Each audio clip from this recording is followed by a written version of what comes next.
By the time you hit your 80s, you're physically less capable of enjoying the money. You may be cognitively less capable of enjoying the money as much as you could when you were in your late 60s. So let's put together a plan that allows you to actually get the most out of every dollar that you saved. If you're like many retirees, you're challenged with spending in retirement. And if that's you, we're going to be focusing on that today. We're going to talk about the psychology of spending in retirement. We're going to talk about the psychology and the challenges of shifting from that accumulation mode to decumulation mode. We're also going to be talking about life satisfaction in retirement and how your spending in retirement can elevate your happiness and the meaning you experience. Hey, my name is Casey Weade. I am the host of the Retire with Purpose podcast, where it is my mission to deliver clarity and purpose and elevate meaning in your life. If you're new to the show, I want you to know what I mean by that. You said, I thought this was a financial podcast. Well, this is a retirement podcast. We take a holistic approach to retirement planning. We're going to be sharing with you content both financially related and non-financial in nature. We like to bring you a variety of different guests week in and week out on a variety of different expertises. And today, I'm really excited to bring somebody and welcome them back to the podcast, one of our most downloaded episodes of all time. And I'm really excited to bring him back. We have Dr. Michael Finke here with us today, who is a professor of wealth management at American College of Financial Services, holds a doctorate in consumer economics. He's a nationally renowned researcher with a focus on retirement income planning, retirement spending, life satisfaction, cognitive aging, and investor behavior. He has published more than 50 peer-reviewed articles, of which we have focused and shared many of those here on the podcast with you, both on the podcast and in our weekly email that we send out to all of you. If you want to get that weekly email, I encourage you to get it. Otherwise, you're going to miss out on this amazing content that people like Dr. Finke are putting together for you to help elevate your retirement game. All you have to do to sign up is visit us at howardbailey.com. And I would encourage you to go back and listen to episode number 371. And if you're like me, you go, I'm not going to go back and listen to that right now. Let me see if this guy's any good right now. Well, after this conversation, go back and listen to 371. And that was titled Examining How Risk Tolerance and Aversion Factors into Your Retirement Income Plan. During that interview, we briefly touched on Michael's research on how to find true happiness and purpose in retirement. We got to the end of that interview, and Michael stopped me and said, Hey, Casey, I really want to come back on. I want to talk more about this happiness and purpose and meaning. These are the things that really matter. So that's what we did with Mike. We want to reach back out and have him talk to those things and around his latest research when it comes to having a license to spend in retirement, which we all want to have. Dr. Finke, welcome back to the show. Great to be on again, Casey. Good to see you. Yeah, I'm excited to have a past food consumption researcher here. Now, correct me if I'm wrong. I've been told, and my team has told me that your early career focused on food consumption research. I didn't have this little tidbit of information previously. Is this true? It is true. So I started out studying what motivated people to eat healthy foods. And I was noticing this correlation between healthy eating and saving. So people who ate healthy foods ended up having more money. Now, it was interesting to me because in some cases, people would attribute the fact that they ate healthier foods to the fact that they had more money. But I wanted to know, to what extent did the same thing that motivated people to eat healthy foods also motivate people to save money and become more wealthy? Hmm. And I wanted to learn more about investments theory to be able to understand that. And I took a PhD class in investments back at University of Missouri in 2002. And at the end of the class, the professor took me aside and said, Michael, you'd make a lot more money if you were a finance professor than a food consumption professor. Maybe you should consider getting a PhD in finance also. So at that point, I ended up getting a second PhD in finance. And but it's been great because a lot of the research that I do really blends the things that I learned back when I was studying what motivated people to eat healthy diets, and the research that I do in finance, which is all about how do you use financial instruments and investments and money to live better. Because Hmm. finance is it's a social science. It really is, money is just green paper or dots on a computer screen. You don't get happiness from money. You get happiness from using the money for something that actually does bring you joy. Uh, Yeah. so the interesting thing about finance is that it gives you some insight into human nature. What things really provide people with joy, or maybe what things could they be doing better to give themselves more joy? Mhm. Well, you followed that typical cadence that all of us go through throughout our lifespan when it comes to our finances, as well as I see this with most financial advisors too. They kind of specialize in that area of saving or accumulation, and then we get to this decumulation stage, and we start thinking less about saving, and now we have to shift to thinking about spending. And you said there are a lot of parallels between your food consumption research and the way people save. However, what about consuming your wealth? Yeah, have you seen some parallels there between food consumption and wealth consumption? Well, let's do an example. Let's say that you're the kind of person who works out, 3 or 4 times a week. You stay in good shape, and then in retirement, you sit around and watch TV all day long. So, what was the purpose of staying in shape all those years? So that in retirement, instead of going hiking in Switzerland, you're sitting and watching TV. So essentially, you made an investment, and then it takes sacrifice to stay in shape. You've got to spend time and effort, and sometimes it's not so pleasant to go for a run in the morning if it's cold outside. And then you get to the point where you want to cash in on that investment, and you don't do it for some reason. Hmm. A lot of people do that with money. So they save their whole working life for the purpose of living better in retirement. But by the time they get to retirement, they don't feel comfortable actually spending the money down. I mean, that's the reason why you save the money in the first place, is to spend it. And then when you get to retirement, very often what we see is that people just sit on the money. And in some cases, they're proud of the fact that they sit on the money. And I think there is a psychological issue there, that in many ways we're rewarded for being prudent and spending less than our income during our working years. And then we get to retirement. And if we're going to maintain the same lifestyle that we had, we got to pull money out of our savings accounts. And a lot of people don't like doing that. We just have Hmm. a barrier to seeing the amount of our savings get smaller. I had a nutritionist on not long ago. It reminds me of that nutritionist that was sharing with us kind of the typical pattern of those as we age, as we consume less, we eat less as we age. And one of those things we eat even less of is protein. We actually need more protein as we age. We need more and more protein as we get in those upper years. And then you think about that from a wealth perspective, and we need to consume more of our wealth as we get older and older. We've earned the right, we've accumulated the wealth. Now it's time to spend it. But it is psychologically challenging. And I feel like the content that we put out, or anytime we have conversations around spending in retirement, the psychology of spending in retirement, those end up being some of the most popular episodes. And it's because it's a real challenge. I can't tell you the number of clients that I've worked with over the years and our team have worked with over the years that this is the biggest challenge to get them over the hump. And you shared on LinkedIn a few weeks ago a just a kind of some thoughts of your own around why this might be. And I wanted to read what you said. And you said this, you said, none of us want to admit we're going to die, but recognizing our mortality is an essential part of planning for a life in retirement.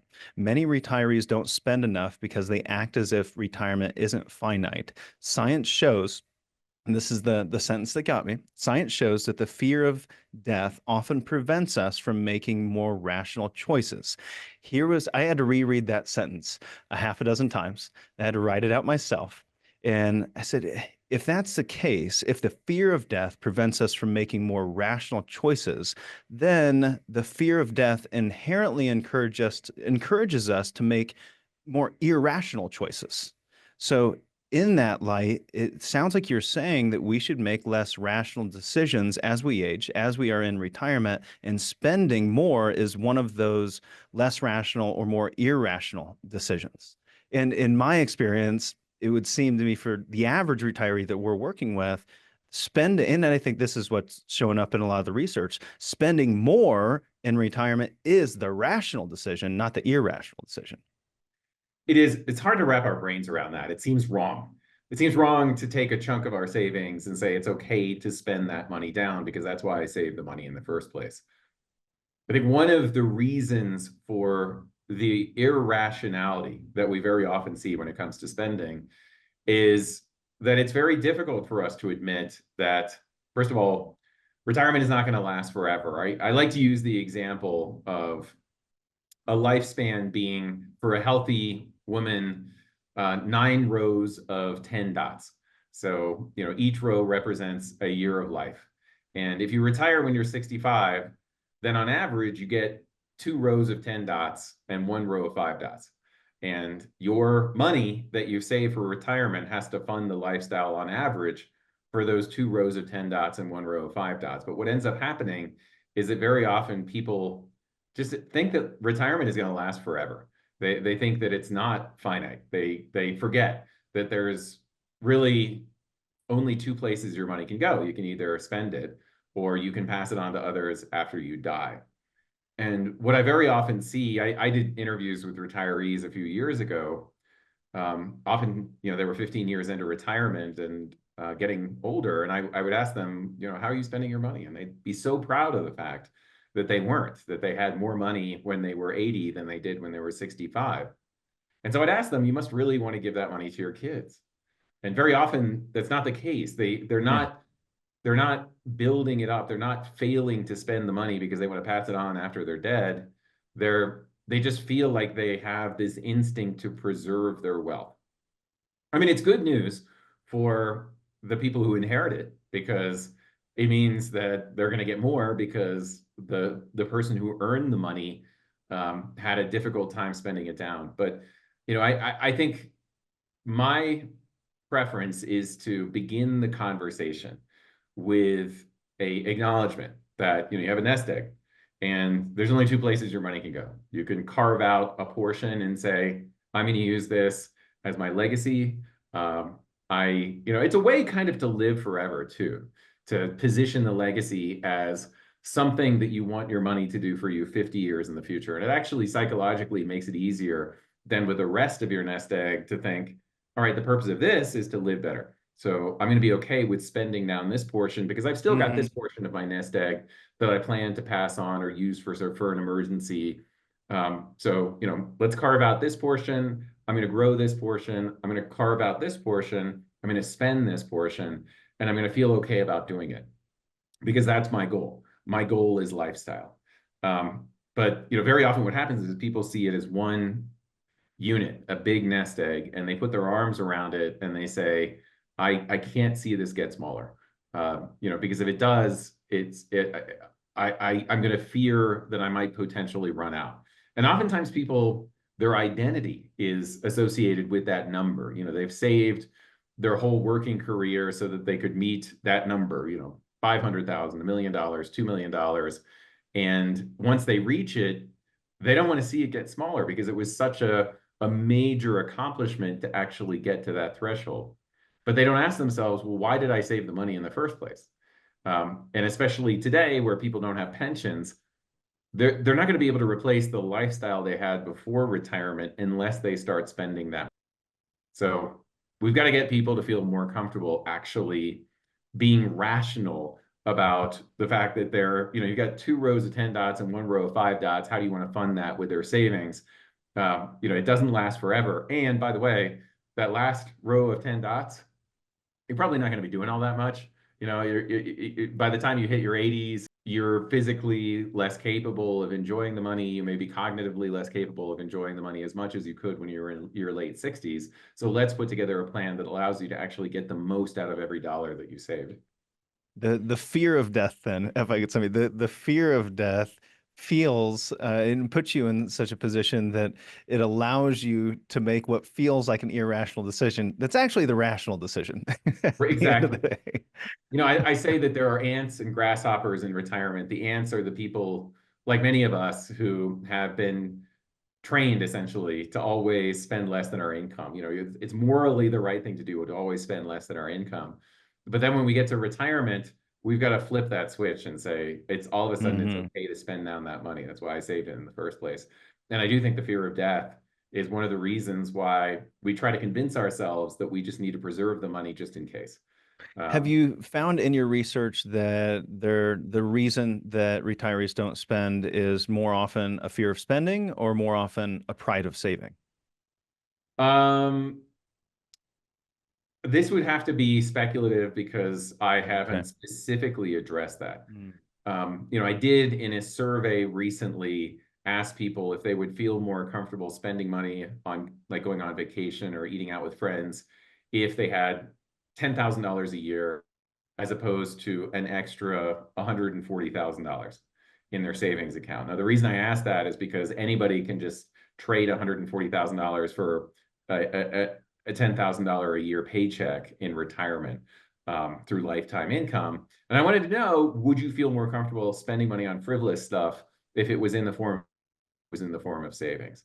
And 60% of people said, well, of course, I'd feel more comfortable spending the money on frivolous stuff if I knew it wasn't going to run out, if I knew that I had a stream of income that was going to last a lifetime. Yeah. And then the question becomes, well, why didn't you do that? Like, why?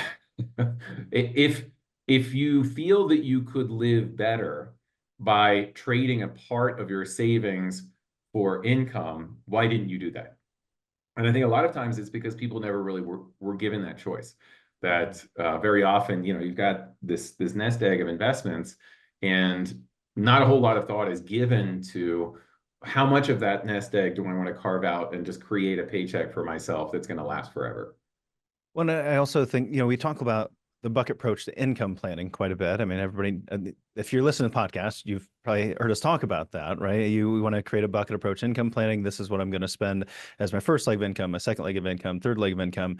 But I think we need to take it further, as you stated there previously, in creating even greater purposes for each one of those dollars. As our framework follows, you have funds for liquidity, you have funds for income, you have funds for flexibility, then you have your estate or your legacy dollars. And now you're breaking it out into broader purposes. And when you do that, then you go, oh, well, I don't mind taking this chunk, and this chunk will be guaranteed income. Yeah, because I still have this chunk over here that isn't going to be that guaranteed income. There's so much psychology that goes into financial planning and making really good financial decisions, and then having them ultimately benefit you, which at its core is elevating your happiness in retirement. And what kind of research or have you seen around spending in retirement, or the impact that spending in retirement has on retirees, or the fear of spending, for that matter, on the other side of that coin, the fear of spending in retirement and the impact that has on a retiree's happiness? So we did a study, David Blanchett and David Blanchett is the head of retirement research for PGIM, which is a unit of Prudential. And we looked at whether, in the defined contribution era, people have a lot of IRA assets. And in the pension era, people, instead of having, say, $100,000 or $500,000 in savings, they might have an income of $3,000 a month. And they're essentially equivalent. Like you can go out and buy $3,000 a month for about $500,000. But what we wanted to know is today, people who have $500,000 in their savings account, how much do they spend compared to those who might have a legacy pension that pays $3,000 a month? In other words, when you think about retirement wealth, and this is a good way to think about it, that if you have a guaranteed income, that's the equivalent of having a significant amount of money in a savings account. So the savings account, money is fungible. You can use the money, you could have $500,000 in investments, or you can simply trade it for $3,000 a month or something like that. And so we looked at, of the ones who had $500,000 of wealth in the form of $3,000 a month of income, did they spend significantly more than those who have simply investment assets, $500,000 of investment assets? So in other words, one person has a pension, $3,000 a month. The other one has $500,000 in savings. Who is going to spend more? Well, the one with the pension should rationally spend more because they don't have to preserve their savings in case they live to the age of 95 or 100. So the lifetime income allows you to spend maybe 25% more mathematically on average. But actually, people spend about twice as much, which means that the ones who have investments, there seems to be this psychological barrier where they can't bring themselves to spend as much money out of their $500,000 of investments compared to someone that was getting a pension that paid $3,000 a month. And that has important implications. What that means is that the retiree that has most of their wealth in investments is very often not spending anywhere near as much as they could. A few years ago, I did a paper called The Retirement Consumption Puzzle, which is all about why do these people who don't say they have a very strong desire to pass on their wealth, why don't they actually spend it in a way that would allow them to gradually spend their money down over time? You can preserve enough money for a legacy and emergencies and things like that, but we shouldn't see that people end up accumulating more wealth in retirement. But in fact, that's very often what happens, is that people, when they have investments, they just want to see it get larger without giving thought to the fact that by growing those assets, essentially, they're passing on more money after they're gone to their beneficiaries. Like they're essentially living for their beneficiaries. And that's okay if that's what you want to do. But a lot of people don't necessarily want to do that. It's just the natural way we respond to wealth. It's what's known as framing. So we frame income as money that we can spend. We frame our wealth as money that we're supposed to preserve. We don't want to lose. We want to grow that money. When we focus on our wealth, we have a different set of objectives than when we focus on our income. But the reality is that, again, there's only two things you can do with your wealth. You can either spend it or pass it on. I think most would get that. And you go, well, okay, yeah, if I had more guaranteed income coming in, if I had more paychecks coming in every single month, then yeah, I'm going to spend more. But then that goes back to the age-old question, is that going to make me happier? And Jim had that question, is what impact does guaranteed sources of income actually have on my happiness and fulfillment in retirement? And that brings me to that the assessment, well, after $75,000, $150,000, somewhere in that range, depending on what research you're looking at, you're not going to see increasing levels of happiness in your life beyond that level of income, which I think equates itself to how much you're actually going to be able to spend as well, whether that's 75,000, 150,000. After that point, well, I'm not going to get any more happiness anyways. Just because I have more money to spend, or just because, more importantly, that I'm spending more in retirement, if now I'm spending $15,000 a month and I was spending $6,000 a month, am I actually happier though? Great, I spent more money, but am I happier? And actually, the authors of that original article have an updated version of the article where they find that you do actually get happier by spending more money. So that original idea has been debunked in the literature by the people who did the original article. It's actually a really fun example of how academics works. So, this is just as an aside, the original author of that article, Nobel Prize winning economist, very famous guy, Angus Deaton is his name. And somebody else later on said, oh, wait a minute, maybe it is the case that, there was, and I can't remember exactly what the problem was with the original analysis, and went back to Angus Deaton, and I think maybe you did it wrong. And so Angus Deaton said, you're right. So they all published an article together that debunked his original article. And what it did say is that, yes, you are happier, in fact, as you spend more money. It's not, you don't get twice as much happiness from spending between $75,000 and $150,000 as you did between spending $0 and $75,000. So your happiness is not as great the more money you spend, but generally speaking, you do get greater happiness. Now, I have a new article written with a researcher named Tao Guo. He's at Morningstar, that looks at fun spending. Fun money spending is what we call it. So this is going on vacations, going out to eat with friends, going to shows, going to sporting events. And we lump all this together as fun money spending, because we know from the research that those are the categories, that kind of leisure spending, that provides the biggest impact on happiness. And we look at that spending throughout retirement. And we look to see whether people who have more money and more income spend more on the fun stuff. And as it turns out, people who have more income spend more money on the fun stuff. Wealth, yes, but to a lesser extent. So income actually does give you the license to spend money on the things like going on vacation that you really enjoy. But another thing happens that is interesting, that people who have a lot of income spend more money on the fun stuff in their 60s and 70s, but by the time they hit their mid 80s, they're really not spending much more money on the fun stuff than much lower income. So there is an interaction between health and physical abilities and cognitive abilities and money, where when you're 85, you're not going to get as much happiness from that dollar of spending Mhm. as you did when you were in your mid 60s or mid 70s. So this also is part of, I think, the retirement spending plan is how can I give myself the license, the comfort to be able to spend the money in this period of retirement, which is my most active period of retirement, when I can get the most out of my savings. To me, that's really interesting. I mean, this is like, it's like going to a casino and betting on the spaces that are going to give you the biggest return. And if I'm going to put my bets on retirement, bets on age 65 and age 70 and age 75, and I may take a little bit of money away from age 95 because I'm probably not going to be able to enjoy it as much. That's part of the calculus of getting the most joy from your money. And very often what happens is that, people end up leaving table because they they were maybe conserving in their late 60s and early 70s, and then they end up with all this money, and by the time they realize they're in their mid to late 80s, they're not really capable of spending the money anymore. Mhm. So on anything other than long-term care. So it's a little bit depressing to think about it, but it is, you got to look at the data, you got to look at reality and say, all right, how can I get the most out of this period of my life?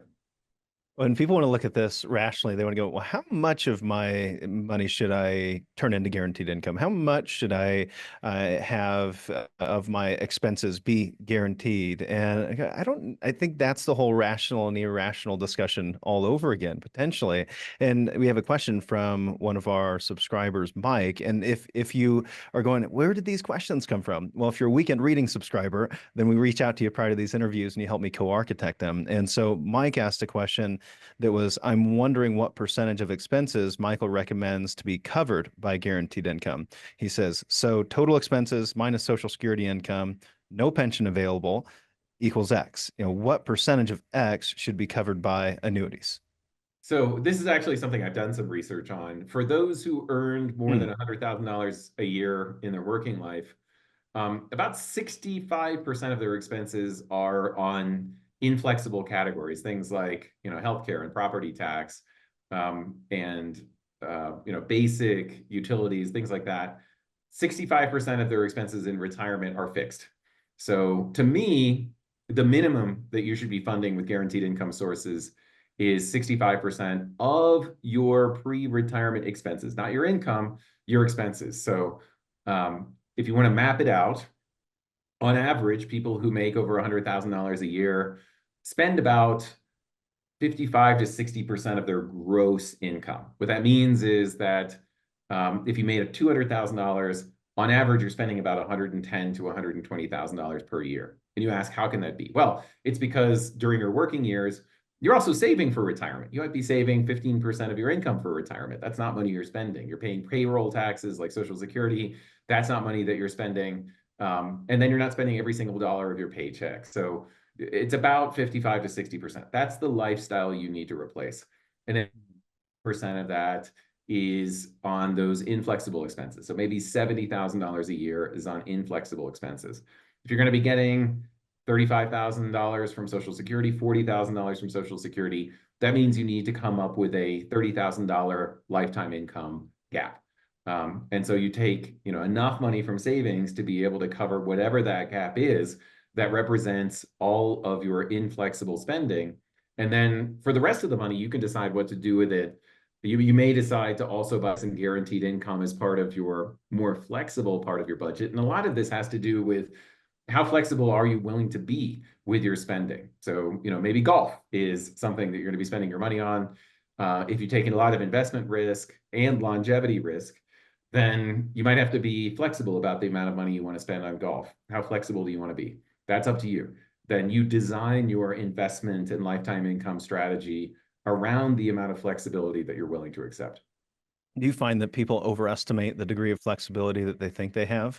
They go, yeah, well, I'd cut back on the club membership if the market goes down. Yeah, we're going to fund those discretionary expenses with market dollars, and I know I need to cut back if the market gets bad, and maybe I need to cut back for a year or two, and I'll take a pause in the golf membership. But when push comes to shove, they aren't willing to give up No. those luxuries.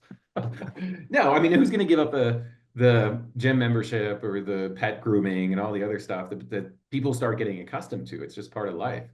And nobody really wants to have to cut back if they get unlucky. But the reality is that if you take investment risk and longevity risk and you get unlucky, then you're going to have to cut back on that stuff. So, Mhm. Recently, over the last 15 years, we've pretty much consistently gotten lucky. Markets have continued to go up. There's been a couple of blips along the way, but that's probably not going to be the case over the next 15 years, and people are going to have to be reasonable about the reality that cutting back is the downside of taking significant investment risk. A lot of people like to think, well, I'm not going to be able to keep up with inflation unless I take an adequate amount of investment risk. Well, that's true, and especially true historically. But the reality is that if you get unlucky, especially during the early parts of retirement, you might have to cut back, and your spending might not be able to keep up with inflation. Retirees, again, they have 2 rows of 10 dots and 1 row of 5 dots. And if in the first row of 5 dots they get unlucky with their investments, that's going to affect their ability to spend throughout the second row of 10 dots and the third row of 10 dots. So Mhm. the reality is that risk is real. And when you take risk, you have to be able to acknowledge the possibility that you might have to cut back. Mm.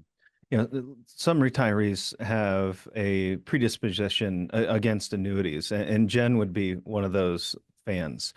Jen asks, for those of us that have trouble spending, how can we use funded asset levels to help guide and inform comfort in spending levels?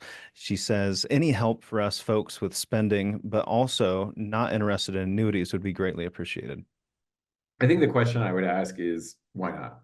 Why are you not interested in an annuity? I mean, there are designs of annuities that give you all the benefits of providing lifetime income, but don't require that you get rid of all your money at once to pass it over to an insurance company. So, let's say that you have $200,000. $200,000 is going to buy you about 1,000 of income. You can either hand it over to an insurance company and get a guarantee of $1,000 a month for life, or you can put it into some kind of annuity that has a lifetime withdrawal benefit, in which case it lets you pull money out of that 200,000. The $200,000 balance goes down just as it would with any other type of investment account. And then if it depletes, if it runs out, the insurance company will continue to make those payments. So first of all, ask yourself why it is that you don't like annuities. Is it something that you've read online? Educate yourself about how the experts think about annuities. There's a great article by Richard Thaler, who is a Nobel Prize winning economist, called The Annuity Puzzle in the New York Times. It's a very easy read. He may be a Nobel Prize winning economist, but he explains concepts very simply. It's called The Annuity Puzzle by Richard Thaler. It gives you an idea of why economists think it's a puzzle that people don't buy annuities. And most economists that I know that do research in the area of retirement income planning own annuities, because that's how we want to live our life. We understand the efficiency of doing that yourself. The alternative is that you have to put the money in investments, and then you have to pull the money out of your investments. And when you don't know how long you're going to live, naturally, you're going to have to be a little bit more conservative. You're going to have to pull out a little bit less, which means it takes more investment assets to fund the same amount of income, probably about 25 to 30% more. So instead of spending $1,000 from a $200,000 annuity, you might have to set aside $250,000 or more to pull out $1,000 a month and not be at a very large risk of running out of money if you live to the age of 95. Well, what happens if you live to the age of 100? Well, you could still run out of money. And this is why when you use the annuity, you can spend more from that money and you can worry less. That's why it's called the annuity puzzle. Why wouldn't anybody do that? But when you put together a plan of funding safe spending from investments, you have to acknowledge the reality that if you live a long time, you could potentially run out. That affects you can spend. You can always be very conservative and reduce the risk of running out. But again, the risk is that you leave a lot of joy on the table, and money that you could have used for a lifestyle ends up getting passed on after you're gone. One of the things that I find fairly ironic is that it seems that a lot of the families that we work with, those that don't have children or don't have any legacy goals tend to be the ones that spend the least and have the most trouble spending. And it does make sense. I mean, you have kids, well, you're going to have expenses that come with Mhm. those kids. Doesn't matter how old those kids are, you're going to be, even if they don't need help, you want to travel to go see them, you want to take them on vacation. And those that don't have these legacy goals are quite often struggling with spending more than others. And we had two questions that came in from individuals that were kind of in that position where they don't spend much. They don't have big spending goals. They don't spend a lot month to month. They don't have charitable goals, and they don't have children that they want to leave those assets to. You know, when you sit down with someone like that that doesn't spend very much, they don't have charitable goals, they don't have children, and they're quite obviously going to be leaving a ton of money behind. What do you say to them? What's your advice?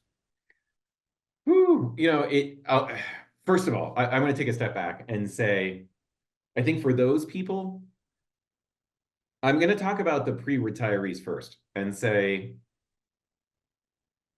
if you have enough, if you have a lot, if you're doing well, if you're saving a decent amount for the future, you don't have a very strong legacy goal, be realistic about the trade-offs that you're making to earn more money. I was when I was at Texas Tech University, we could take sabbaticals. And what is a sabbatical? It's an opportunity for a professor after they've been there for 10 years to either take a semester off at full pay or take a year off at half pay. And the idea is that you can work on reading, focus on catching up on aspects of your life as a academic that you weren't able to catch up on when you were teaching. And I went ahead and I took the one semester off at full pay because that just seemed to make sense, rather than taking the full year off and getting half pay. And when I was explaining this to a friend of mine who was actually he teaches graphic design at another university, he said, "Michael, you're an idiot. Like why would you not take vacation when you're in your 40s? Why would you instead take your retirement vacation when you're in your 70s?" When in fact you can move back retirement by a year, take a year of retirement when you're younger, and you're going to be happier. Now, one of the points that I think I got from that is that when we're working, we very often don't prioritize taking the equivalent of retirement time during our working years because it seems wrong. We don't allow ourselves to use every day of available vacation time. But you're young and you have physical capabilities and you have cognitive capabilities. You can really enjoy it. And very often stepping away from work for a while will make you more productive in the long run. Don't hesitate to do that. And part of balancing life means that opportunity to enjoy life earlier on before we retire. Sometimes as Americans, it just feels bad to do that, but sometimes it can be an enjoyable thing. You can get the most out of the experience that you have on this earth by maybe not quite saving as much, especially if you don't have that strong of a legacy goal. Now, if you get to retirement and you're overfunded, then and you don't have a very strong legacy goal, you don't have a very strong charitable goal, then you really have to take a step back and say, all right, what is it that money can buy that really creates joy for me? Is it that I can travel? Is it that I can, to me, the most important thing is to recognize that it is the social types of activities that give us the greatest amount of happiness. And give yourself the license to be able to engage in more social activities in retirement, even if it costs you money, if that's going to be the thing that provides you with the most enjoyment, which the research shows that it is. Otherwise, you're either going to have a charitable or legacy goal de facto, when you die, like the money's got to go somewhere. Or you can start thinking about what that charitable goal will look like while you're still alive. And most people, maybe they haven't given a lot of money away during their lifetime, but they recognize that they'd rather give it away while they're alive than when they're dead. then they can start, that can be a new hobby. And the hobby is giving the money to causes that they believe in, that align with their values, or to people that they feel are worthy. That's the charitable conversation has to happen if you know that there's going to be money left over at the end. And then the question becomes, would you rather give the money in a deliberate fashion, or would you rather it just go to whoever it goes to after you're gone? As my grandmother used to say, it's always better to give money with a warm hand than a cold one. And I think there is some truth to that. You might as well get some enjoyment if you're not going to spend it. Yeah, yeah. Yeah, and to go into a couple of the questions from these individuals, one was from Debbie, and really, Debbie, I'm going to slim your question down just a little bit. Thank you for your question. Debbie's really asking kind of a unique question, and if I were to kind of summarize it, she's really asking, could I get the same type of benefits of having confidence in my spending and getting happiness out of that spending if I just spend my RMDs as it would be if I annuitized my assets? And I don't know if there's been any research around that, hey, once the RMDs kick on, then you're getting those automatic paychecks. And those people are just as likely to spend with confidence and elevate their happiness as those that would have annuitized. So this is a great question, and it gets to the heart of how do we frame our savings? So the government actually steps in after a certain point, and with our IRA money, they say, all right, you got to spend down part of it. So not spend down, you have to pull it out of your IRA. Now, you can do whatever you want to with it. You can reinvest it if you want to. But all of a sudden, people start seeing it as a license to be able to spend part of their savings, which is odd when you think about it, because the people generally don't like the government telling them what to do, but now they're allowing the government to tell them how to spend their money. Now, the problem with the strategy is twofold.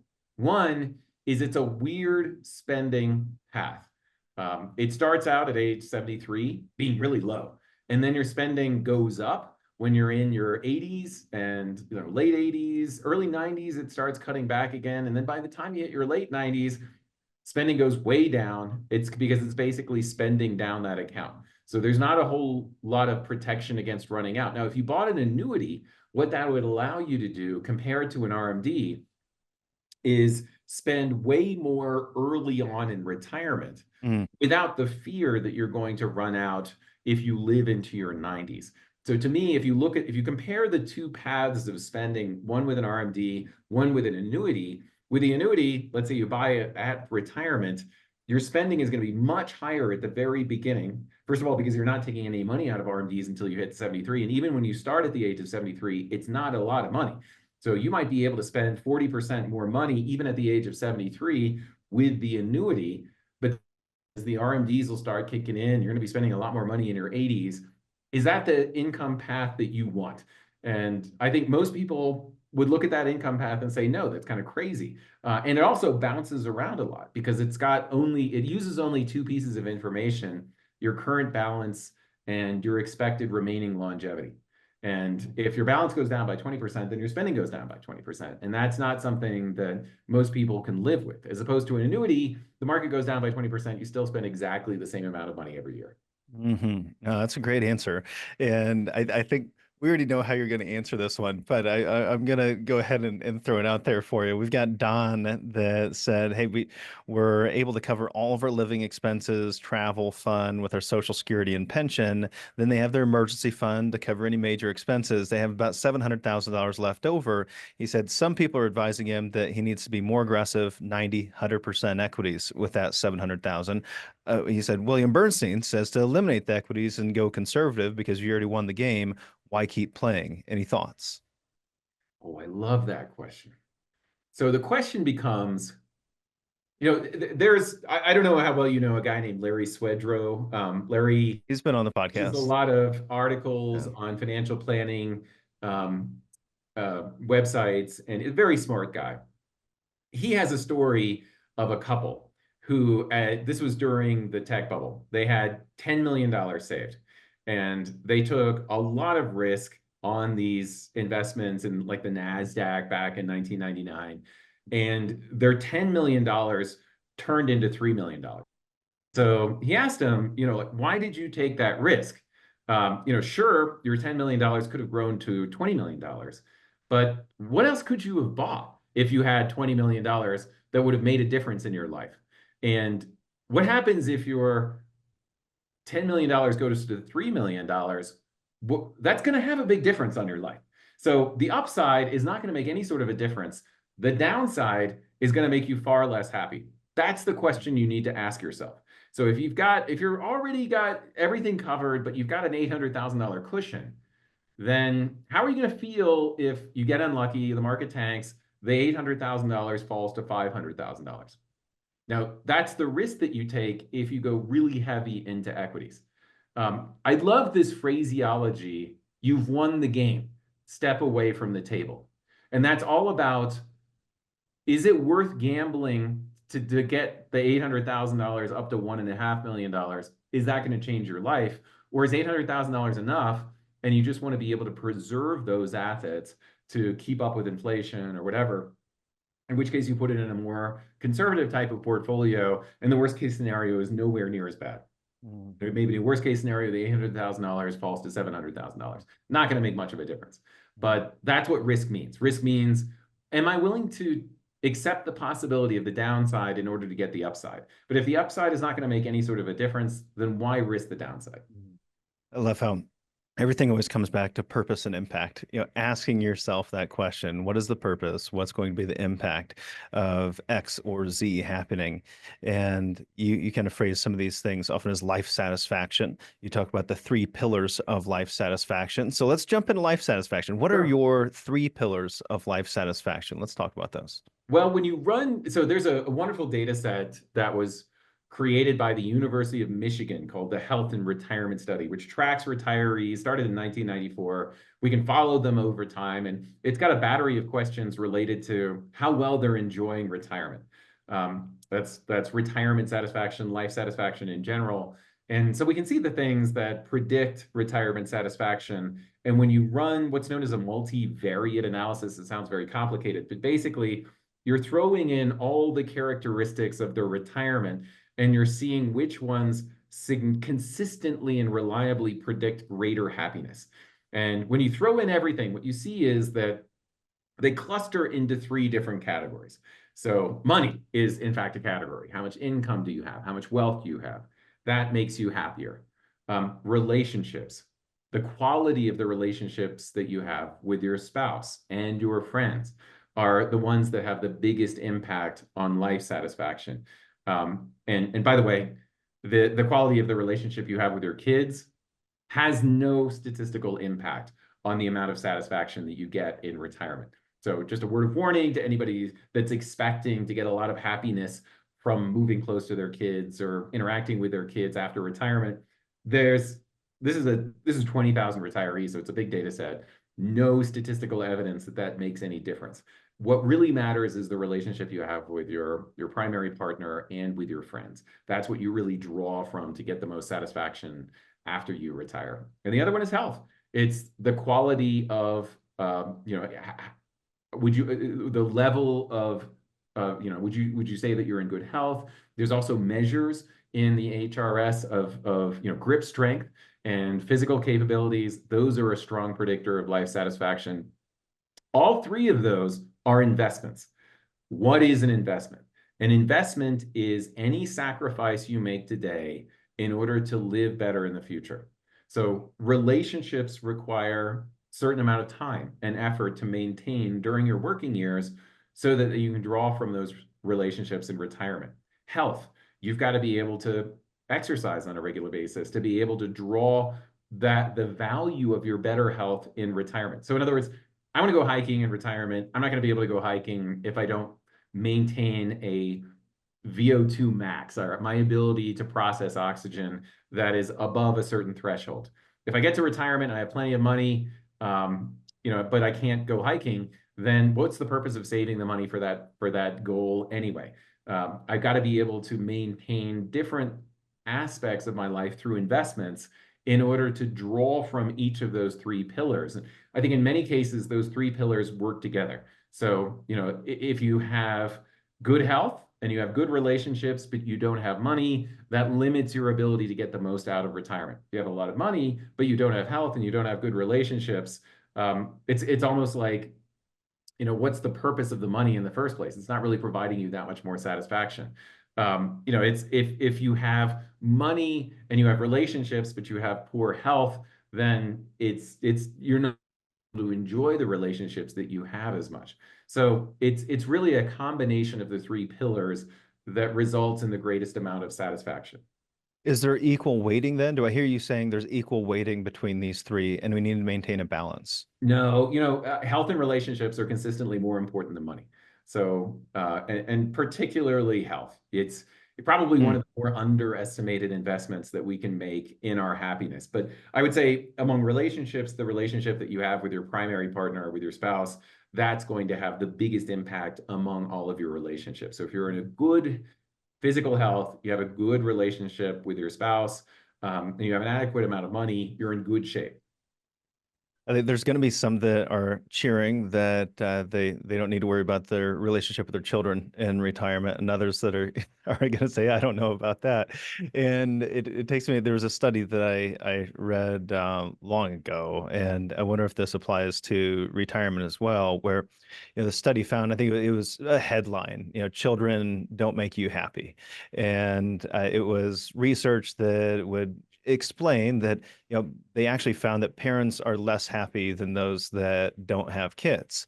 But they also found that those that had children experienced more meaning or rated the meaning they experienced in their lives at a higher rate, even though they said they weren't as happy as those that didn't have kids. Is there kind of an application there in retirement as well, instead of just dismissing our children altogether? I would think about it a different way.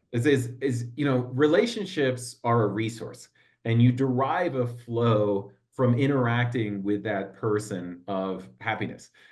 Now, with your kids, there was a great, I lurk on some of these retirement social media groups.